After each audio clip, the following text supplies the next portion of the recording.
അസ്സലാമു അലൈക്കും. വിശുദ്ധമായ റമദാൻ ആഗമമായിരിക്കുകയാണ്.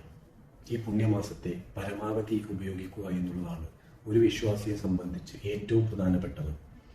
ആത്മീയമായ ഉന്നമനത്തിന് മാനസികവും ശാരീരികവുമായ ആരോഗ്യം അനിവാര്യമാണ്. അതുകൊണ്ട് തന്നെ ആത്മീയ ചര്യകൾക്കൊപ്പം നമ്മുടെ ഭക്ഷണ രീതികളും ശ്രദ്ധിച്ചാൽ നമുക്ക് ഈ പുണ്യമാസത്തെ വളരെ ഫലപ്രദമായി ഉപയോഗിക്കാൻ കഴിയും. ഇതുവഴി നമ്മുടെ രോഗപ്രതിരോധ ശേഷി വർദ്ധിപ്പിക്കുവാനും നമ്മെ ബാധിച്ച രോഗങ്ങളെ നിയന്ത്രിച്ചു നിർത്താനും സാധിക്കും. നോമ്പുകാലത്ത് ഒരു വെൽ ബാലൻസ്ഡ് ഡയറ്റ് പ്ലാൻ ചെയ്ത് ശീലിക്കുകയാണെങ്കിൽ മറ്റ് ആരോഗ്യ പ്രശ്നങ്ങളില്ലാതെ റമദാൻ മാസം ഭംഗിയാക്കാൻ നമുക്ക് കഴിയും. ഇതിൽ കോംപ്ലക്സ് കാർബോഹൈഡ്രേറ്റ്സ്, പ്രോട്ടീൻസ്, മിനറൽസ് എന്നിവ അടങ്ങിയ ഭക്ഷണങ്ങളെയാണ് പ്രധാനമായി തിരഞ്ഞെടുക്കേണ്ടത്. കോംപ്ലക്സ് കാർബോഹൈഡ്രേറ്റ്സ് അടങ്ങിയ ഭക്ഷണങ്ങൾ തിരഞ്ഞെടുക്കുമ്പോൾ പെട്ടെന്ന് ദഹിക്കാത്ത ഫൈബർ കണ്ടന്റ് അധികമുള്ള ഭക്ഷണങ്ങളെ തിരഞ്ഞെടുക്കണം. വെജിറ്റബിൾസ് തന്നെയാണ് ഇതിൽ ഏറ്റവും മികച്ചത്. പ്രോട്ടീൻ അടങ്ങിയ ഭക്ഷണങ്ങളിൽ ഫൈബർ അടങ്ങിയ പയർവർഗ്ഗങ്ങളാണ് ഏറ്റവും നല്ലത്.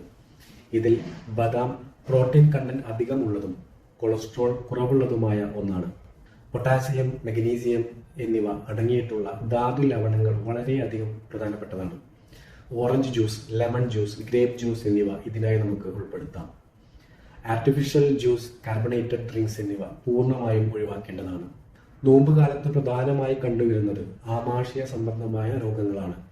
നെഞ്ചരിച്ചിൽ, അൾസർ രോഗങ്ങൾ, ഹാറ്റസ് ഹെർണിയ എന്നിവയാണ് ഇതിൽ പൊതുവെ കണ്ടുവരുന്നത്. പൈൽസ്, ആനൽ ഫിഷർ എന്നീ രോഗമുള്ളവർക്ക് അവ അധികരിക്കാനും സാധ്യതയുണ്ട്. ഇവർ നോമ്പ് തുറക്കുന്ന സമയത്ത് എരിവുള്ളതും എണ്ണയിൽ വറുത്തതുമായ ആഹാരങ്ങളും റെഡ് മീറ്റ് എന്നിവ ഒഴിവാക്കേണ്ടതാണ്.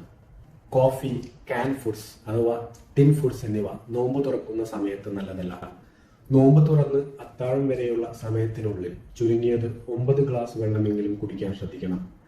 പ്രമേഹമുള്ളവർ, ഹൃദയരോഗമുള്ളവർ, കിഡ്നി രോഗമുള്ളവർ എല്ലാം കൃത്യമായ വൈദ്യനിർദ്ദേശപ്രകാരം മാത്രമേ അവരുടെ മരുന്നുകളുടെ സമയം നിശ്ചയിക്കാവൂ. എല്ലാവർക്കും റമദാൻ ആരോഗ്യപൂർണവും മാനസിക തൃപ്തിയും നിറഞ്ഞതാവട്ടെ എന്ന് ആശംസിക്കുന്നു. അസ്സലാമു അലൈക്കും.